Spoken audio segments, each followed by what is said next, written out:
안녕하세요. 오늘도 사연살롱을 찾아주셔서 감사합니다.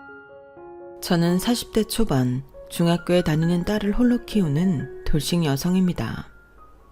이혼한 지는 올해로 5년이 넘어가고 있는데 시간이 참 빠른 것 같아요. 당시 제 딸이 초등학생이었는데 벌써 중학생이 되어 친구처럼 지내고 있는 걸 보면 마냥 신기할 때가 많거든요. 그리고 철이 빨리 들어버린 딸을 보면 어쩐지 좀 미안하기만 한데요. 저희 딸은 참 마음이 착하고 예쁜 친구입니다. 항상 엄마 피곤할까 집안일도 시키지 않았는데도 다 하고 어지간한 음식은 엄마인 저보다 더 잘 만드는데 쉬는 날 같은 경우는 제 딸이 삼시세끼를 다 차려줘요. 제 딸 장래희망이 셰프거든요. 그래서 음식하는 것 자체를 너무 즐기고 좋아하는지라 저는 그저 맛있는 음식을 얻어먹을 뿐인데 저런 거 보면 피는 못 속인다는 말이 틀린 말은 아닌 것 같아요. 저랑 이혼한 전 남편의 직업도 셰프였거든요. 그리고 연애할 때도 또 결혼하고 난 뒤에도 음식은 남편이 주로 만들어 저는 결혼 생활 연차에 비해 음식 솜씨가 늘지 않았는데 딸이 솜씨를 빼다 박아 아직까지도 그 비슷한 생활을 하고 있는 거죠. 물론 김치 같은 손이 많이 가는 음식은 아직 만들 수 없기에 친정엄마의 도움을 받지만 저희 친정엄마가 제 딸이 저보다 음식 솜씨가 좋다며 인정하셨거든요. 그리고 음식도 다 눈썰미고 센스라고 어디 가서 맛있는 음식을 먹으면 그걸 또 집에 와서 곧잘 흉내를 내곤 했는데 그런 모습을 보면 참 감탄스러웠는데요. 하지만 한편으로는 또 소름이었죠. 전 남편도 그랬거든요. 저랑 전 남편은 일본에서 만났어요. 저는 대학을 일본에서 나왔거든요. 그리고 20대 초반이었기 때문에 외로움도 많이 타고 심적으로 힘든 시간을 많이 보냈었는데 하필 그때 만난 사람이 남편이었어요. 남편은 학생은 아니었고 일식을 너무 배우고 싶어 무작정 넘어온 한국인 청년이었거든요. 그리고 타국에서 만난 한국인이라 그런지 저희는 급속도로 친해졌는데 저는 음식에는 영 재주가 없었지만 맛있는 음식을 사랑하는 여자였어요. 소영아, 이것도 먹어봐. 요즘 내가 개발하고 있는 메뉴인데 한국 가서 팔면 어떨까? 이거 떡볶이야? 근데 좀 특이하다. 일식이랑 떡볶이랑 접목을 해봤어. 우리 마스터는 좋다고 했는데 나는 어떤지 잘 몰라서. 와, 이거 진짜 맛있다. 이거 매운 거 못 먹는 사람들도 완전 좋아하겠는데? 그래? 근데 매운 거 좋아하는 사람은 싫어할까? 아니, 이건 아예 다른 맛이야. 뭔가 고급진 맛이 나서 떡볶이 같지 않다고 생각할 순 있는데 자꾸 땡기는 게 대박 날 것 같아. 진짜? 그럼 나 이거 한국에서 팔까? 이것도 먹어봐. 텐동인데 우리 돌솥 비빔밥이랑 섞어봤어. 이렇듯 남편은 음식을 정말 사랑하고 연구하는 사람이었어요. 뭔가 공부를 하는 저보다도 더 열정이 있는 사람이라 그런 남편을 보고 자극도 많이 받았는데 남편 말에 의하면 제가 참 음식을 맛있게 먹어서 무엇이든 많이 만들어주고 싶은 충동이 생긴다며 저 때문에 요리가 더 좋아졌다고 하더라고요. 그리고 그렇게 시작된 저희 연애는 영화처럼 아름다웠는데요. 물론 지금은 꼴도 보기 싫을 정도로 철천지 원수가 되었지만 그때의 기억은 평생 잊을 수 없을 정도로 좋았어요. 음식 잘하는 남자와 음식을 좋아하는 여자가 만났으니 죽이 잘 맞을 수밖에 없었죠. 그렇게 저와 남편은 일본에서 2년 연애를 하고 한국으로 돌아와 3년 연애를 더 했는데 중간에 제가 먼저 졸업하면서 한국으로 돌아와 1년 정도 장거리 연애한 것까지 하면 장장 6년을 만났어요. 그러니 저는 점점 결혼을 생각하게 되었는데 남편이 한국에 돌아와 자리를 잡지 못한 탓에 저희의 결혼은 기약이 없었어요. 저는 나름 일본 계열 회사에 입사해 어느 정도 자리를 잡았었지만 결혼은 한 사람만 자리를 잡았다고 할 수 있는 게 아니었어요. 일단 저희 부모님의 반대가 심했거든요. 자식이라고는 저 하나라 저에 대한 기대가 워낙에 크셨고 음식하는 사위 볼 생각은 없다며 저에게 헤어지라고 얼마나 잔소리를 하셨는지. 그래서인지 저는 더 남편과 애틋했어요. 왜 하지 말라고 하면 더 하고 싶다고 부모님이 야속하고 서운했죠. 아니 그때는 제 눈이 더 정확하다고 믿어 의심치 않았는데 저희 부모님한테 제가 그랬거든요. 사람 조건만 보고 판단하지 말라고요. 얘가 정말 콩깍지가 씌어도 단단히 씌었네. 너 엄마가 일본 가서 공부하라고 했지. 누가 그런 남자나 만나래? 엄마 그런 말 하지 마. 나 그 사람 아니었으면 졸업도 못했어. 내가 그때 얼마나 힘들었는지 알아? 한국인은 나 하나뿐이고 친구도 잘 못 사귀고 혼자만 있는데 그때 유일하게 나한테 말 걸어주고 챙겨준 게 그 사람이었어. 그리고 그 사람이 자기 일을 얼마나 사랑하는지 알아? 내가 그 모습 보고 자극받아서 열심히 공부하고 한국 와서도 열심히 취업 활동한 거야. 엄마는 알지도 못하면서. 그래, 그 사람이 너한테 도움을 많이 줬다고 치자. 근데 미래까지 같이 할 사람은 아니라는 거야. 네 아빠 너 그 남자랑 결혼한다고 할까봐 빨리 손자리 만들라고 난리야. 진짜 왜들 그래? 나는 정민 오빠 아니면 결혼 안 해. 뭐? 너 정말? 그놈이랑 결혼까지 할 생각인 거야? 그럼 내가 지금 사랑하는 사람은 정민 오빠뿐인데 누구랑 결혼해? 엄마 아빠가 포기해. 너 정말 이렇게 엄마 아빠 속 썩일 거야? 우리더러 그런 사위를 보라고? 그런 사위라니. 우리 오빠가 어디가 어때서. 나중에 후회하지 말고 엄마 아빠야 말로 조건 말고 사람을 봐줘. 내가 장담한다니까. 우리 오빠 꼭 성공할 거야. TV에 나오는 유명한 셰프들처럼 성공할 거라고. 이거사, 그게 어디 쉬운 일인 줄 알아? 아니 네가 뭐가 아쉬워서 그런 남자랑 결혼을 한다는 거야. 아휴. 저희 엄마는 제가 슬슬 30에 가까워지니 저렇게 조바심을 냈어요.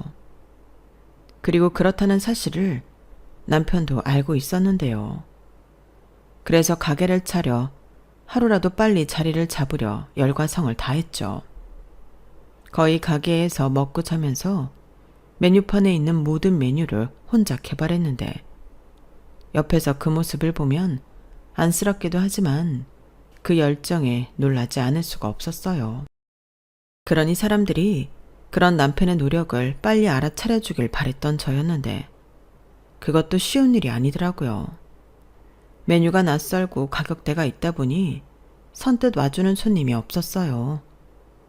그렇다고 음식 값을 낮추면 음식 퀄리티가 떨어지고 그건 셰프인 남편이 용납이 되진 않았는데 그렇게 힘든 길을 걷고 있었죠. 저는 하루빨리 결혼하고 싶은 마음인데 고생하는 남편에게 그런 내색은 할 수 없었어요. 마음 같아서는 단칸방에서 신혼을 시작해도 아무 상관이 없던 저였는데 남편이 절대 그럴 수 없다고 했거든요. 아무래도 자기를 반대하는 저희 부모님을 의식하지 않을 수가 없었겠죠. 그래서 저한테 자기가 열심히 하고 있으니 조금만 더 기다려달라고 했는데 뜻밖의 제가 임신을 하면서 판세가 달라졌어요. 이젠 결혼을 서두르지 않으면 안 되게 되었으니까요. 그리고 그때부터는 남편도 마음이 급해졌는지 아는 사람들한테 부탁해 돈을 빌리고 그랬는데요. 남편이 어릴 때부터 책임감 하나는 자타가 공인하는 사람이라 아이가 생겼다고 하니 더 그랬던 것 같아요. 하지만 역시나 저희 부모님 반대의 벽은 생각보다 높았는데 제가 임신을 했다는 소식에 저희 부모님도 충격을 받긴 했지만 무조건 임신했다고 결혼해야 하는 건 아니지 않냐며 결혼을 서두르려는 저희한테 찬물을 끼얹으셨어요. 물론 이런 식으로 딸을 시집 보내고 싶지 않은 부모 마음을 모르는 건 아니었는데 답답하더라고요. 그래서 제가 나서서 결단을 내기로 했죠. 지금 생각해도 저희 부모님한테는 참 죄송하기만 한데 저는 허락을 해주든 말든 제 뜻을 굽히지 않겠다고 통보했어요. 저도 임신했으니 이 아이의 부모인데 생명 앞에 책임지는 것이 당연하고 사랑하는 남자가 있는데 결혼을 망설일 이유가 없다고 제 뜻을 분명히 밝혔죠. 그러자 제 말에 저희 엄마가 뒤로 넘어가셨는데 저는 눈 하나 깜짝하지 않았어요. 솔직히 자신 있었거든요. 누구보다 남편이랑 아이랑 행복하게 잘 살 수 있다는 확신이 있었기에 처음엔 조금 잡음이 있어도 이 고비만 넘기면 괜찮을 거라고 어린 마음에 생각했어요.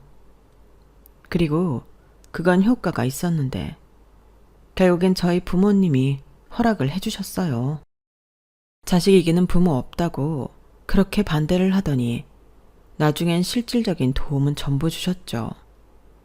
저희는 당시 형편이랄 게 정말 없었거든요. 남편은 창업하느라 결혼 자금으로 내놓을 수 있는 돈이 거의 없었고 여기저기 빌린 돈과 제가 벌어서 모은 돈을 합치면 원룸 전세 정도 구할 수 있었는데 친정 부모님이 아이도 태어날 텐데 원룸은 안 된다며 20평대 아파트 전세를 얻어주셨어요. 그리고 그뿐만이 아니라 저희 아빠가 여기서 2년 살면 친정에서 임대로 돌리고 있는 30평 아파트에 들어가라고 하셨는데요. 물론 돈 한 푼 받지 않겠다고 하셨어요. 그리고 거기서 돈을 모아 진짜 우리 집을 마련할 때까지 무한정으로 살게 해주신다고 했는데 뜻밖의 도움에 저와 남편은 죄송하기도 하고 감사하기도 해서 큰절까지 올렸어요. 저희 남편이 먼저 그렇게 하니 저도 옆에서 따라하게 되더라고요.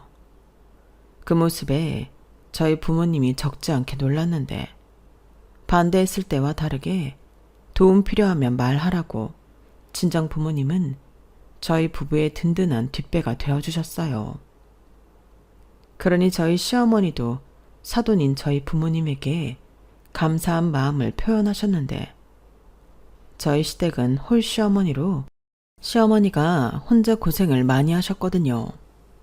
시댁 역시 자식이라고는 남편밖에 없고 유복자로 남편은 친부 얼굴도 보지 못했는데 시어머니 혼자 참 힘들게 남편을 키웠다고 하셨어요. 그래서 남편은 대학 갈 생각도 하지 않고 일찍이 돈을 많이 벌어 자기 어머니를 호강시켜 드리고 싶다고 생각한 효자였다고 했는데 저희 시어머니는 젊어서는 식당 주방 일을 하셨고 남편이 한참 일본에 있을 때는 남의 집살이를 하며 가정부 일을 하다 저희가 결혼할 때는 마트 청소를 하셨어요. 그러니 버리라고 해도 당신 먹고 살기도 빠듯하셨는데 그래서 제가 임신했다고 했을 때 좋기도 하지만 가슴이 철렁 내려앉았다고 하시더라고요. 해줄 것이 없다 보니 나설 수도 없었다며 제 손을 잡고 우셨어요. 그런 시어머니시다 보니 저희를 도와주는 친정 부모님에게 저희처럼 미안하고 고마운 마음이 가득하셨는데 그 때문인지 저한테도 싫은 소리 한번 하지 않고 잘해주시는 시어머니셨어요. 저는 결혼하고 한참 동안 시집살이 같은 건 정말 모르고 살았거든요. 그래서 순수하게 제가 좋아서 시어머니한테 잘해드렸는데 갈 때마다 용돈 봉투는 물론이고 화장품이며 옷이나 스카프 같은 것도 꼬박꼬박 사드렸죠. 저는 외동딸로 그런 선물을 곧잘 친정엄마한테 하는 딸이었거든요. 그런데 시어머니는 이러한 선물은 난생 처음 받아본다며 너무 좋아하셨는데 좋아하시는 모습을 보니 계속 하고 싶어졌어요. 마치 제가 음식을 잘 먹으니 저한테 계속 음식을 만들어주고 싶은 남편처럼 저도 그렇더라고요. 그리고 시어머니는 그런 제가 복덩이라며 늘 고맙다고 시댁에 와서도 손님처럼 아무것도 못하게 하셨는데요. 오죽하면 제가 시댁에 가서 잠이라도 자고 있으면 제가 깰까 조심조심하는 그런 시어머니셨어요. 그러니 이런 시댁이 어디 있나. 밖에 나가서 제가 자랑을 하지 않을 수 없었는데 이쯤이면 제 측근의 사람들은 저더러 시집 잘 갔다고 할 정도였죠. 하지만 마음고생을 양령하지 않았다고 하면 거짓말인데 남편의 가게가 생각처럼 잘 되지 않았거든요. 고생은 고생대로 하는데 성과가 없으니 남편이 정말 많이 힘들어했어요. 그리고 장사가 잘 되지 않으니 가게 월세와 공과금도 겨우 냈는데 그런 수준이니 집에 가져올 수 있는 돈은 한 푼도 없었어요. 그러니 어쩔 수 없이 제가 번 돈으로 살아야 했는데 저축은 꿈도 꾸지 못했죠. 그래도 친정 덕에 이사 걱정 없이 30평대 아파트에서 살고 있으니 한편으로는 걱정을 조금 덜 수 있었어요. 제가 버는 돈이 있으니 공과금 내고 먹고 사는 건 어떻게든 해결할 수 있었거든요. 하지만 남편은 그걸 참 미안하게 생각했고 오죽하면 밤에 가게 문을 닫고 저한테 얼마라도 줘야겠다는 생각에 집에 오지 않고 대리운전까지 하며 돈을 벌어서 저한테 가져다 줬는데요. 그 돈 받고 운 적도 많았어요. 제가 그럴 필요 없다고 했는데도 남자 자존심에 그게 또 안 되는 건지 한동안은 계속 그렇게 저한테 돈을 가져다 주더라고요. 그래서 저는 더 눈치 주지 않고 남편을 응원했어요. 남편 몰래 지갑에 10만 원, 20만 원 넣어주기도 하고 사람들이 몰라줘서 그렇지 제 남편이 능력 있는 사람이라는 걸 믿어 의심치 않았는데요. 그게 꼬박 10년이 걸렸어요. 아이는 이제 초등학생이 되었는데 저희 생활은 달라진 것이 없었죠. 그래도 더 나빠진 것이 없으니 그걸 다행이라고 여기며 남편을 기다려줬는데 지성이만 감천이라고 드디어 남편의 가게가 파워블로그에 소개되면서 입소문이 나기 시작했어요. 그렇게 하루하루 붐벼가는 가게는 순식간에 매출을 빵빵 터지기 시작했는데 남편은 행복한 비명을 질렀죠. 혼자서 감당이 되지 않을 만큼 손님이 몰렸거든요. 그래서 저랑 시어머니가 휴가까지 내서 남편이 사람 뽑을 때까지 가게 일을 도왔는데 정말 장난이 아니었어요. 그리고 손님으로 꽉 찬 홀을 보는데 어찌나 감동스럽던지 저도 모르게 눈물이 터져서 바닥에 주저앉고 말았어요.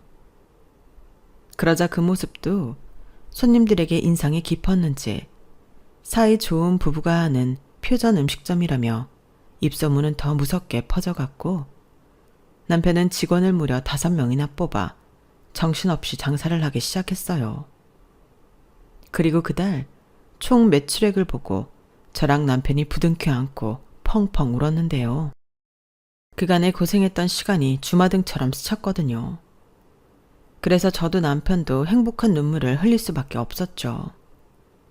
남편은 저한테 이제 고생 끝, 행복 시작이라며 그동안 못해준 거 평생 다 해주고 살 테니 자기만 믿고 편하게 살라고 하는데 저는 그 말 자체가 그간의 보상이었고 선물처럼 느껴졌어요.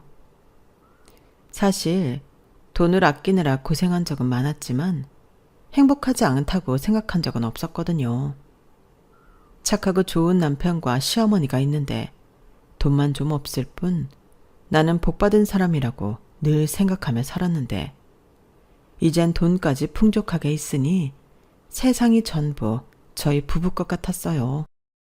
그리고 저희는 그간 아빠한테 감사했다고 말하고 다른 대단지 아파트 40평대를 사서 이사를 갔는데 남편이 저 타고 다니라고 외제차도 뽑아줬어요. 그뿐만이 아니라 아이도 배우고 싶었던 바이올린과 무용을 전부 배울 수 있게 해줬는데 하루하루가 꿈만 같았어요.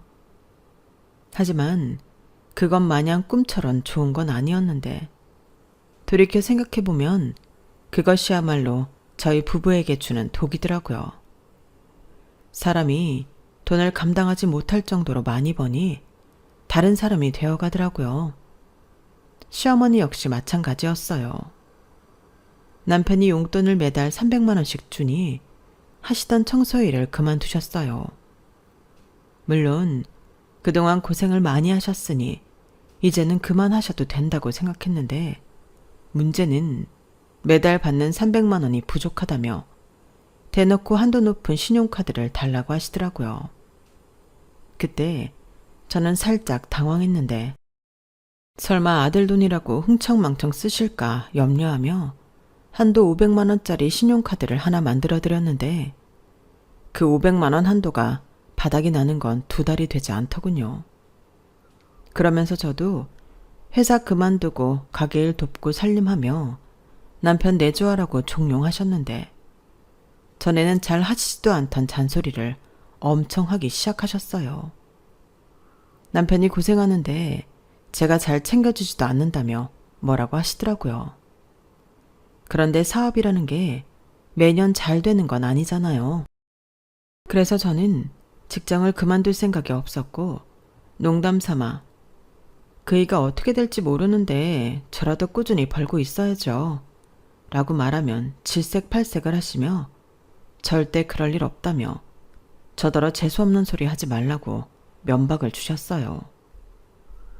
나 참, 사람이 송충이 시절을 잊어도 유분수인데 남편보다 시어머님이 돈 맛을 보더니 이상해지셨어요.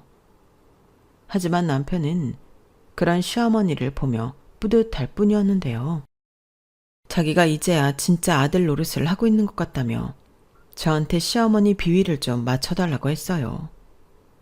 그리고 무슨 쓸데없는 모임이 계속 늘어만 갔는데 주방밖에 모르던 남편이 점점 밖으로 돌더라고요. 사장님들 모임이라는 게 있다며 골프도 치고 등산도 하고 어떤 날은 해외에 나갔는데 그때부터 어쩐지 딸이랑 저랑 둘밖에 없는 기분이 들었죠. 남편은 계속 돈은 잘 벌어다 줬지만 뭔가 예전보다 덜 행복한 기분이 들었어요. 그건 딸도 마찬가지였는데 저희 남편이 시간이 없어 그렇지 엄청난 딸 바보였거든요. 그런데 이젠 아빠 코빼기도 보지 못하고 문자나 연락을 해도 받지 않는 경우가 대부분이니 저도 딸도 이 넓은 집에 2식구만 사는 것 같았어요. 하지만 시어머니는 호강에 겨워 요강에 똥 싸는 소리 하지 말라며 자기 아들한테 감사한 마음을 가지라고 하는데 정말이지 같은 사람이 맞나? 의심이 될 정도였죠.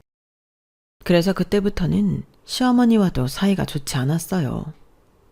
전에는 어지간해서는 저한테 연락도 잘하지 않고 제가 불편할까봐 저희 집에도 잘 오시지 않았는데 일을 그만두셔서인지 아니면 당신 아들이 이젠 잘 나간다고 생각해서 마음이 바뀌신 건지 걸핏하면 전화하셔서 뭐라고 하시고 저희 집에도 불쑥불쑥 찾아오시는데 그래서 더 직장을 그만두고 싶지 않더라고요. 막말로 제가 다니고 있는 회사가 개나 소나 다 들어가고 그런 회사가 아니거든요.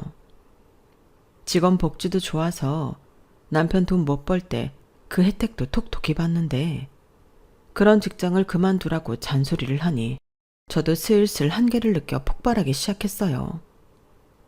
어머니, 제 일은 제가 알아서 해요. 그이가 돈 잘 번다고 저까지 일 그만둘 필요는 없는 거죠. 저는 지금 하고 있는 제 일 좋아해요. 아이고, 그래?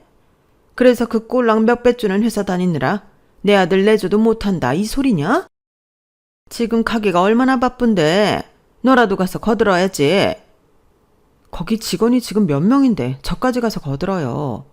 그리고 거기 가서 일한다고 지금 받는 만큼 그이가 주는 것도 아닌데요. 저는 저대로 여기서 돈 버는 게 나아요. 어쩜 나는 그렇게 너밖에 모르니? 내 아들 가겠지만 니네 가게야. 그럼 인건비 하나라도 더 줄일 생각을 해야지. 이젠 예전하고는 다르잖아. 그럼 일 그만두신 어머니가 가서 도와주세요. 가셔서 용돈 더 벌면 되겠네요. 뭐야? 저 죄송하지만 지금 회의 들어가야 해서 바쁘거든요. 그리고 앞으로는 이런 전화는 하지 마세요. 이렇게 선을 확 그어버리니 시어머니는 제가 싸가지가 없다며 남편에게 제 험담을 엄청 하셨어요. 제가 손이 커서 돈을 흥청망청 쓴다고 없는 소리까지 하셨더라고요. 하지만 저는 그걸 몰랐고 한 번은 안 되겠다 싶어 남편한테 주말만이라도 가족끼리 시간을 좀 갖자고 헤헤거리며 말을 꺼냈는데 남편의 반응은 싸늘했어요. 내가 주말에 한가 하냐? 이게 다 가족들 먹여 살리려고 그러는 거잖아. 어떻게 된 게 내 입장은 생각도 안 하고 그런 한심한 소리를 해. 가게는 주말이 더 바빠.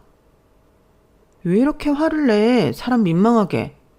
그럼 다른 날이라도 정해서 시간 좀 내보자. 막말로 자기가 쉬는 날이 없는 것도 아닌데 우리 딸 생각 좀 하자고. 내가 왜? 애는 엄마가 봐야지. 그러게 자기가 일을 그만두고 애를 챙기면 되지. 한참 바쁘고 돈 벌기 바쁜 나를 왜 끌어들여? 자기까지 왜 그래? 자기도 알잖아. 나 지금 하는 일 좋아하는 거. 그리고 자기 힘들 때 우리 살게 해준 고마운 직장이야. 그리고 앞으로 쭉 계속 자기 일이 잘 되면 너무 다행이지만 아닐 경우도 생각해야 하지 않아? 오히려 내가 그만둔다고 해도 자기가 말려야지. 나 참, 쥐가 고양이 생각해주네.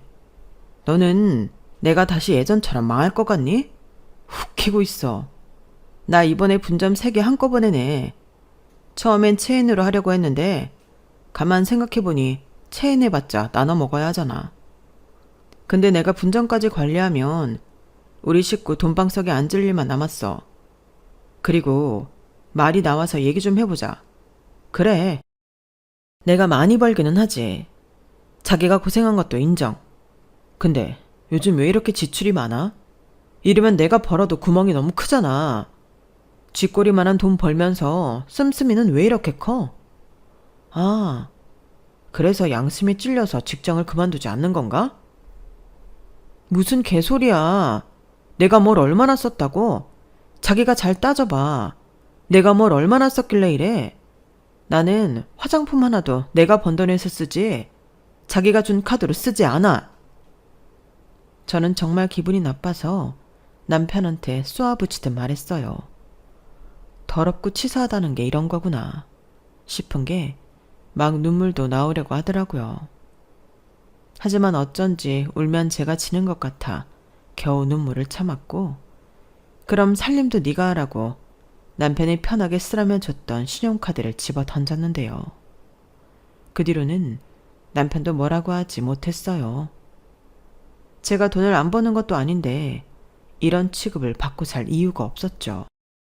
그리고 사과를 받기 전까지 풀 생각이 전혀 없었는데 남편 역시 뭘 잘했다고 저한테 사과를 하지 않았어요.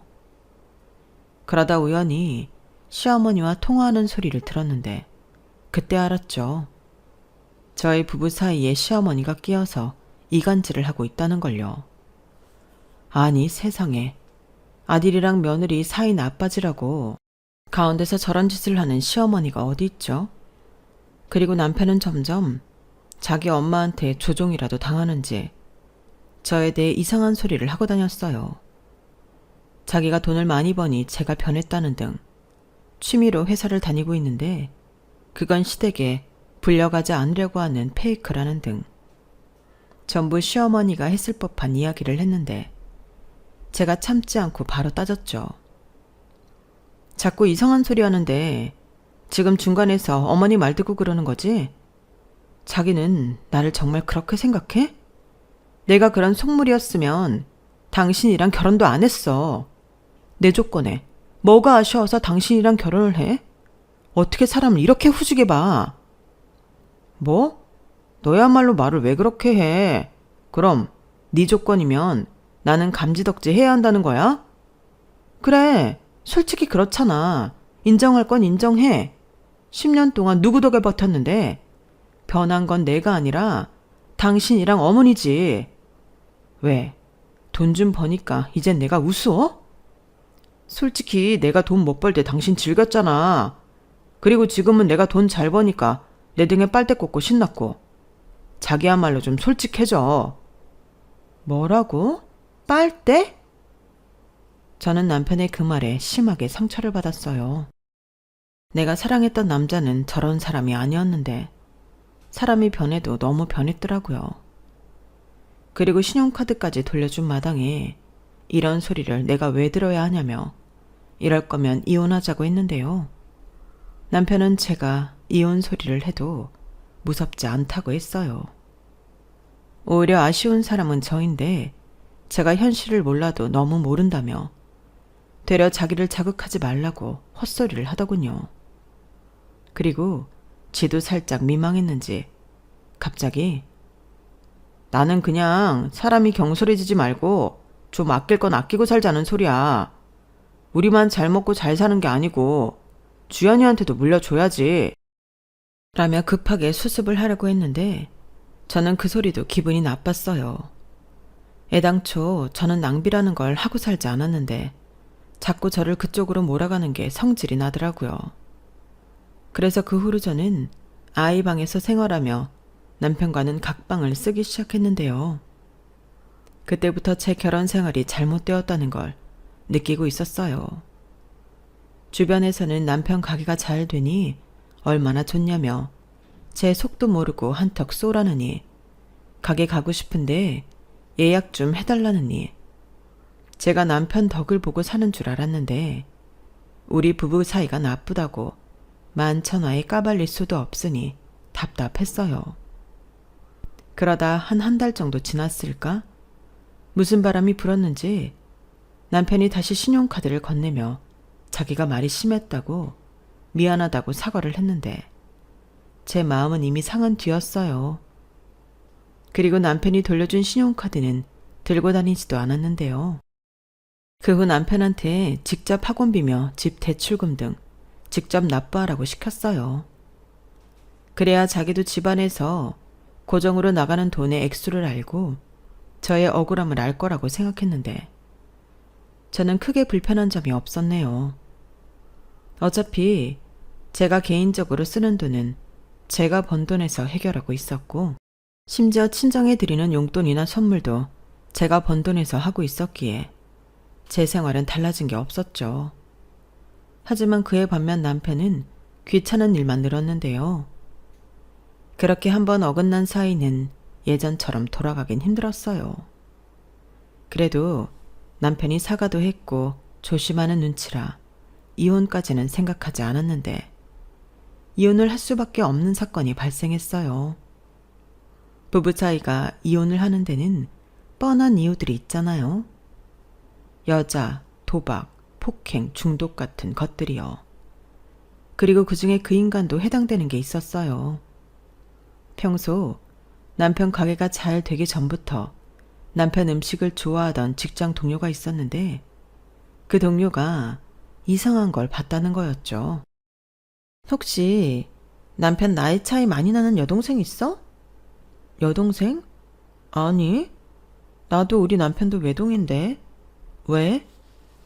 아니, 하긴 남매가 그렇게 다정하게 손을 잡고 다니진 않겠지. 그럼 뭐지? 그 직원은 제 눈치를 살살 보며 자기 핸드폰을 꺼내 사진을 보여줬는데 그 사진은 화질이 별로긴 했지만 틀림없는 제 남편이 맞았어요.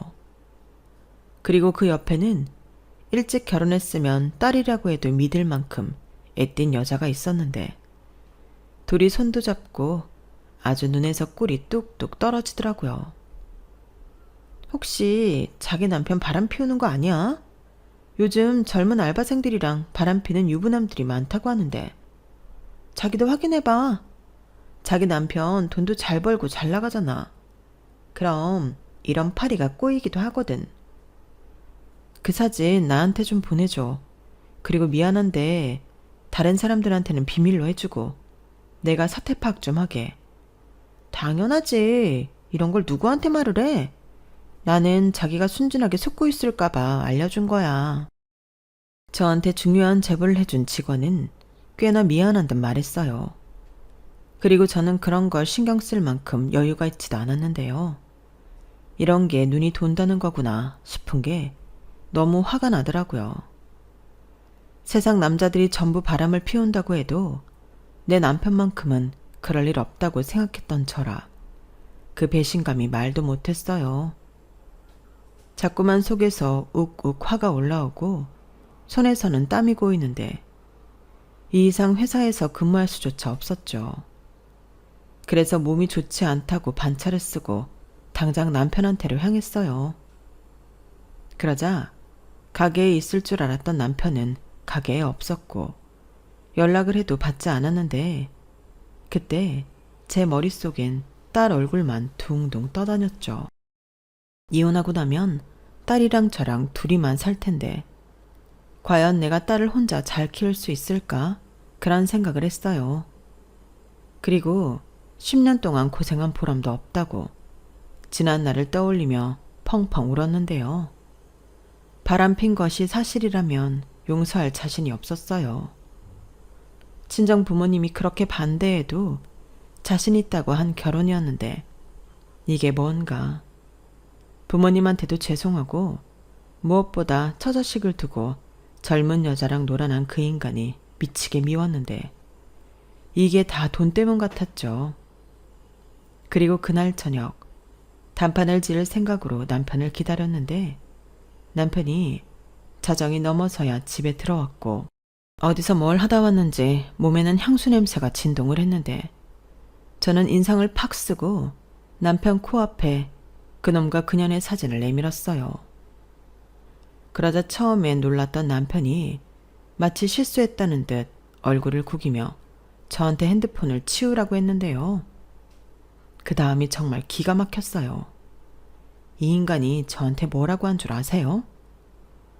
이젠 하다하다 내 미행도 아냐? 의붓중이야 뭐야. 그래, 나 요즘 만나는 여자 있다. 너보다 어리고 착하고 순수하고 너무 예뻐.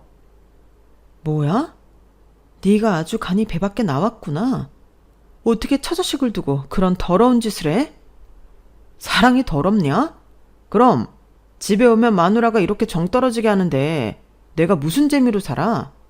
나도 나 좋다는 여자 만나서 행복하고 싶어. 그게 죄야? 진짜 뻔뻔하다. 그래서 당당하다? 그래, 내가 당당하지 않을 이유가 뭐가 있어? 괜히 별것도 아닐 일고 시끄럽게 하지 말고 바람핀 나랑 살기 싫으면 안 살면 되잖아. 솔직히 나도 이혼하고 싶은 마음이 굴뚝 같았는데 그동안 산 정도 있고 의리도 있어서 참고 있었어. 저는 너무나도 당당한 남편의 태도에 오히려 당황했어요. 아마 제 스스로는 사진을 보여주면 잘못했다고 남편이 빌 줄 알았는데 그게 아니니 놀랐던 거겠죠. 그리고 이런 인간과 더는 같이 살 필요가 없다고 생각했는데 한편으로는 순순하게 이혼해주기는 싫더라고요. 제가 이혼해주면 둘이 좋아 죽을 것 같았거든요. 그래서 이혼을 할 땐 하더라도 우선 상간녀 소송을 먼저 하기로 했는데 알고 보니 정말로 남편과 바람이 난 여자는 남편 가게에서 일을 했던 알바생이었어요. 나이도 25으로 정말 어렸는데 그 사실을 아니 정말 기가 막히더라고요. 제 남편이 배우 뺨을 칠 정도로 잘생겼다면 혹해서 그랬을까? 그런 생각도 해볼 수 있지만 제 눈엔 그저 아저씨일 뿐인 남편을 그 어린애는 뭐가 좋다고 바람까지 피웠을까? 그 속이 빤히 보였어요. 보나마나 돈 때문이었겠죠. 그리고 제가 상간녀 소송을 한다고 그 여자한테 소장을 보내니 남편이 난리가 났는데요. 자기가 원하는 만큼 위자료를 줄 테니 자기 여자친구는 건드리지 말랍니다. 그리고 더 기가 막혔던 건 그 여자랑 벌써 오피스텔까지 얻어 살림까지 차렸는데 시어머니가 그걸 다 알고 있었더라고요. 심지어 제가 딸 하나 낳고 아이를 낳지 않으니 네가 아들을 낳으면 네가 내 며느리라고 했다는데 정말 기가 막혔어요. 그래서 이렇게 된 거 돈이나 제대로 뜯어야겠다고 생각했고 남편은 정말 제가 달라는 대로 위자료를 주었는데요. 살던 집이며 양육비 일시급 그리고 위자료로 5억을 요구했어요. 그리고 깔끔하게 한 달도 되지 않아 모든 일 처리가 끝이 났는데 덕분에 이혼은 아주 간단했죠. 물론 아이 때문에 숙려기간이 있긴 했지만 이미 저희는 끝난 사이였어요. 그리고 제가 남편과 이혼하는 과정에서 돈을 많이 챙겼다는 이유로 시어머니가 전화해 저한테 가진 악담을 늘어놓으셨는데 그 돈이 많이 아까우셨나 봅니다. 저는 그러던지 말던지 신경 쓰지 않았어요. 준다고 하는데 안 받을 이유가 없잖아요. 그리고 제가 10년 동안 모든 생활비를 포함해 시댁 경조사까지 챙겼는데 저는 충분히 받을 자격이 있다고 생각했어요. 그리고 그날 이후 시어머니라는 사람 전화는 받지 않기 위해 번호를 차단했고 남편한테도 니네 엄마 나한테 접근하지 못하게 중간에서 단돌이 잘 하라고 이젠 전남편이 된 그놈에게 말했는데요. 그놈은 자기 여자친구랑 재혼할 생각에 신이 나서 제 말을 듣는 둥 마는 둥 하더군요. 어서 빨리 숙려기간이 끝나 그 젊은 여자랑 정식 부부가 되고 싶어 했는데 그 모습도 추잡스러워 보였어요. 한때는 믿고 응원하던 내 남편이었는데 그 순간에는 좀 씁쓸하더라고요. 그리고 저는 이혼 결정이 나는 대로 그 집을 팔아버렸는데요. 돈 때문이 아니라 남편의 흔적이 있는 거기에서는 더 이상 살고 싶지 않았어요. 그리고 화가 머리 꼭대기까지 오른 친정 부모님 때문에 저는 아이를 데리고 당분간은 친정으로 들어가 지냈는데 저희 엄마가 그 년놈을 가만히 두지 않겠다고 하도 난리를 피우셔서 걱정이 됐어요. 저는 이미 몸도 마음도 그놈이랑 헤어져 더는 엮이고 싶지 않았는데 저희 엄마가 그놈한테 해코지해서 또 그놈이랑 엮일까봐 그게 너무 싫었어요. 그래서 나는 충분히 내 권리 찾아서 이혼했으니 괜찮다고 저희 부모님에게 말했는데 아무리 말해도 속상한 건 속상한 거였죠. 그래서 저는 더 부모님을 위해서라도 잘 살아야겠다고 생각했어요.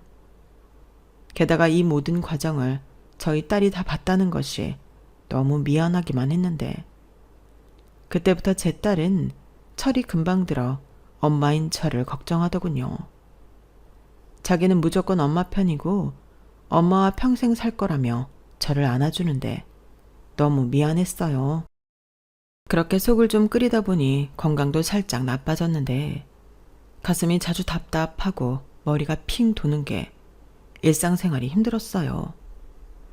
그래서 설마하는 마음으로 병원을 찾았고 심한 스트레스로 인한 우울증이라며 당분간은 무리하지 말고 자기 마음을 보살피며 쉬라는 말을 들었는데 남편한테 받은 돈도 있겠다. 아직 연차도 많이 남아서 저는 한 달 동안만 쉬기로 했어요. 남편의 벌이가 좋지 않아서 출산 휴가도 딱 3달 쓴 저였는데 한 달을 그냥 쉰다는 건 보기 드문 결정이었죠. 그리고 그 뒤 요가도 하고 명상도 하고 친정 엄마한테 딸아이를 부탁하고 여행도 다녀왔는데 그때 남편에 대한 미움과 원망도 많이 내려놓았어요. 그래, 마음이 변했다는데 그것도 존중해야지. 대신 이혼은 쉽게 했으니 얼마나 다행이야. 이젠 좋은 일만 생각하고 하고 싶은 거 다 하고 주연이랑 행복하게 살자. 이게 제가 내린 결정이었어요. 어찌됐든 이혼하지 않았을 때도 사이가 예전 같지 않았기 때문에 행복하다고 말할 수는 없었는데 마음을 고쳐먹으니 이젠 행복할 수 있을 것 같았죠. 그리고 돌아오자마자 저는 딸과 살집을 찾기 시작했어요. 이왕이면 딸과 추억을 많이 쌓을 수 있는 작은 주택이면 좋겠다고 생각했는데 주변에선 다 말렸지만 저는 과감하게 작은 한옥을 매매했죠. 그리고 시간이 날 때마다 딸과 마당에서 고기도 구워 먹고 꽃이랑 채소도 심고 춤도 추고 노래도 부르며 즐겁게 지냈는데요. 전에는 늘 심심하다는 말을 달고 살던 딸은 엄마랑 주말마다 놀아서 행복하다고 했어요. 그때 초등학교 고학년이라 친구가 더 좋을 나이였는데 저희 딸은 엄마랑 노는 게 제일 재밌다고 했죠. 그리고 저 역시 딸을 즐겁게 해주려 했던 것들인데 시간이 지나고 제가 더 즐거워한다는 걸 자각했는데 아마도 그렇기 때문에 딸이 더 좋아했던 것 같아요. 아마도 철이 빨리 든 딸도 엄마를 챙기려 그랬겠죠. 서로 같은 마음으로 서로를 위하니 저희는 셋이었을 때보다 둘이 더 좋았는데 제 주변에서는 너도 좋은 남자 만나서 보란듯이 재혼하라고 남자 소개도 많이 해줬어요. 사실 누굴 만날 생각은 전혀 없었거든요. 그래서 전부 거절하고 만나지 않았는데 사람 인연이라는 게 정말 웃겨서 우연히 밖에서 저를 치료해준 의사 선생님을 만났다가 서로 시간이 맞아 저녁을 먹다가 친구 사이가 되었어요. 그리고 지금은 연인 사이가 되었는데 저는 누구처럼 재혼 생각은 없습니다. 그건 지금 남자친구도 다 아는 사실이에요. 그리고 우리는 종종 딸까지 셋이 캠핑도 하고 놀이동산도 다니며 시간을 보냈는데 지금이 딱 좋다는 생각이 들었어요. 물론 저희 사이를 아는 친정에서는 더 진전이 있길 바라지만 한번 실패를 해서인지 결혼 생각은 정말 들지 않더라고요. 참고로 지금 남자친구는 결혼 경험이 없는 사람인데 주변에 안 좋은 얘기가 많아서 결혼은 하지 않을 생각이라고 했거든요. 어쩌면 그래서 남자친구를 편하게 봤던 것 같아요. 어차피 우리는 결혼 생각이 없으니까 제가 이혼을 했든 제가 또 딸이 있든 우리 둘이 만나는 데는 지장이 없다고 생각했거든요. 그리고 그 생각은 지금도 마찬가지예요. 이혼한 여자도 연애는 할 수 있는 거잖아요. 그렇게 누군가에게 또 사랑을 받으며 저는 이혼 후 정말 행복하게 잘 지냈는데 전혀 반갑지 않은 불청객이 저를 찾아왔더군요. 네, 전 남편이 제가 다니는 회사로 저를 찾아온 거예요. 꼬라지를 보니 정말 봐줄 수가 없었는데 저를 찾더니 다짜고짜 배가 너무 고프다며 밥을 사달라고 하는 겁니다. 무슨 거지도 아니고. 저는 너무 창피해서 일단 그 인간을 데리고 밖으로 나왔어요. 그리고 원하는 대로 국밥 하나 사주고 불편한 자리에 앉아 있는데 그 인간이 지 입으로 자기 근황을 술술 풀더군요. 자기가 여자의 정신이 팔려 음식에 신경을 못 써 손님은 하나둘 떨어져 나갔고 순식간에 흑자였던 가게들은 줄줄이 마이너스가 되었는데 분전까지 있다 보니 빚이 눈덩이처럼 불어났다고 했어요. 그러면서 이혼하면 바로 결혼할 줄 알았던 그 여자도 누가 결혼까지 하자고 했냐며 질색팔색하고 자기를 떠났다고 했고 그 뒤 시어머니가 물어오는 선자리에 나가 적당한 여자를 만나 재혼을 했는데 그 여자가 그나마 가지고 있던 것들도 모두 챙겨서 잠적을 했다는 거 있죠. 정말 듣고 있는데 막장도 이런 막장이 없었어요.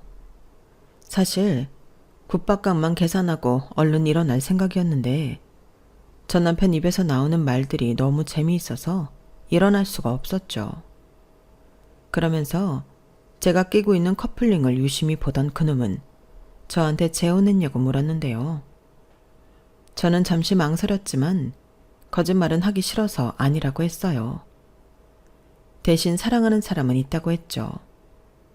벌써 주연이랑 셋이 어울리며 가족처럼 지낸다고 했는데 그 인간이 밥을 먹다가 숟가락을 내려놓고 화를 냈어요. 뭐? 가족? 어떻게 내가 아닌 다른 남자랑 가족이 될 수 있어? 너 정말 그것밖에 안 되는 후진 여자였니?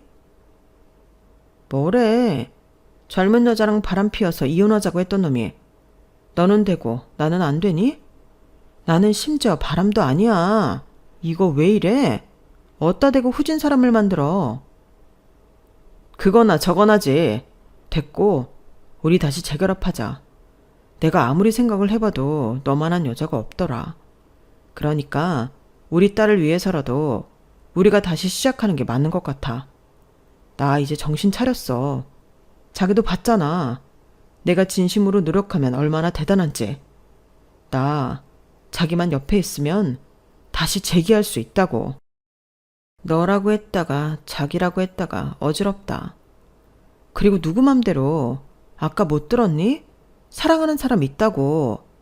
너랑은 비교도 되지 않는 그런 사람이 내 옆에 있는데 내가 왜 너랑 다시 재결합을 하니? 설마 주연이 때문에 내가 그럴 거라고 생각했어? 꿈 깨. 나도 주연이도 너랑 다시 가족하고 싶은 마음 없거든? 왜 없어? 우리는 이미 벌써 그 입 안 다물어? 이미 우리 끝난 사이야. 그 젊은 애가 결혼 안 한다고 도망가서 좋다 말았나 본데 정신 차려. 정말 나 이렇게 버릴 거야? 나 오늘 당장 1,000만 원 못 갚으면 감옥 가야 될지도 몰라. 그걸 왜 나한테 그래? 왜? 줬던 위자료도 뺏으려고 여기까지 온 거야? 설마 그게 될 거라고 생각하진 않았겠지. 됐고 밥 먹었으면 꺼져. 그리고 다시 또 나타나면 그때는 경찰에 신고할 거니까 그런 줄 알고. 어디 해봐. 개망신 제대로 시켜줄 테니까. 아니다. 그때 내 남자친구를 불러야겠네. 참고로 내 남자친구 의사다. 대박이지. 누구랑 비교가 안 된다니까. 우리 부모님도 빨리 결혼하라고 난리야. 저는 그렇게 그놈한테 제대로 한 방 날렸어요. 표정을 보니 꽤나 충격을 받은 얼굴이었는데 진심으로 고소하더라고요. 그러게 망했어도 혼자 조용히 망할 것이지 왜 전철을 찾아와 저딴 소리를 들을까요? 저는 그 속을 진짜 모르겠습니다. 그리고 며칠 뒤 그놈이 아닌 시어머니가 저를 또 찾아왔는데요. 그 인간이 가지고 있던 돈을 모두 말아먹어 자기도 너무 힘들다고 돈을 빌려달라고 하셨어요. 꼭 갚는다고요. 하지만 제가 그 말에 넘어갈 사람은 아니었죠. 염치도 없지. 어떻게 저한테 돈 얘기를 하냐고요. 그리고 그때는 제대로 본때를 보여줘야겠다 싶어 경찰에 신고를 했는데요. 그 후 그 보기 싫은 모자지간은 나타나지 않았어요. 솔직히 또 나타나면 어쩌나 피곤했는데 나타나지 않아 다행이라고 생각했죠. 그리고 남자친구가 그 사실을 알고 다음에는 자기도 부르라고 했는데요. 아마 그럴 일은 없을 거라고 생각해요. 아니, 없었으면 좋겠습니다. 연애하는 사이에 굳이 그런 모습은 보여주고 싶지 않거든요. 그리고 앞으로는 어떻게 될지 모르지만 저는 지금처럼만 지내고 싶은 마음인데요. 제 스스로 당당하고 딸과 또 남자친구와 행복하게 지내고 있는 지금이 더할 나위 없이 행복하기만 합니다. 이혼하면서 알았어요. 행복이라는 건 의외로 쉽게 깨진다는 것을요. 그래서 저는 지금 누리고 있는 이 행복을 소중하게 여기며 지키기 위해 노력하며 살 생각인데요. 갖는 것보다 더 중요한 건 지키는 것 같아요. 더 많이 갖길 바라지 않고 현재에 감사하며 제 곁에 있는 사람들을 아끼고 사랑하는 것. 저는 앞으로도 그렇게 지낼 생각입니다. 지금 남자친구는 저한테 그런 걸 가르쳐주는 사람이에요. 그래서 같이 있으면 배우는 것도 많고 또 알면 알수록 좋기만 한데 앞으로도 계속 서로 존중하며 지금처럼 사랑했으면 좋겠어요. 물론 저희 딸이랑도 지금처럼, 아니, 지금보다 더 행복하고 싶습니다. 이상 제 이혼 이야기는 여기까지예요. 이혼 이야기는 여기서 끝이지만 앞으로 제 인생 이야기는 끝나지 않았는데요. 앞으로의 제 인생은 무조건 행복한 이야기만 있길 바라며 지금까지 제 사연 들어주신 모든 분들께 감사한 마음을 전하고 싶습니다. 긴 글 읽어주시고 들어주셔서 대단히 감사합니다. 항상 건강하시고 행복하세요. 고맙습니다. 여러분, 사연 댓글에 응원과 현명한 조언 부탁드려요. 좋아요와 구독은 저에게 큰 힘이 됩니다. 오늘도 좋은 일 가득하세요.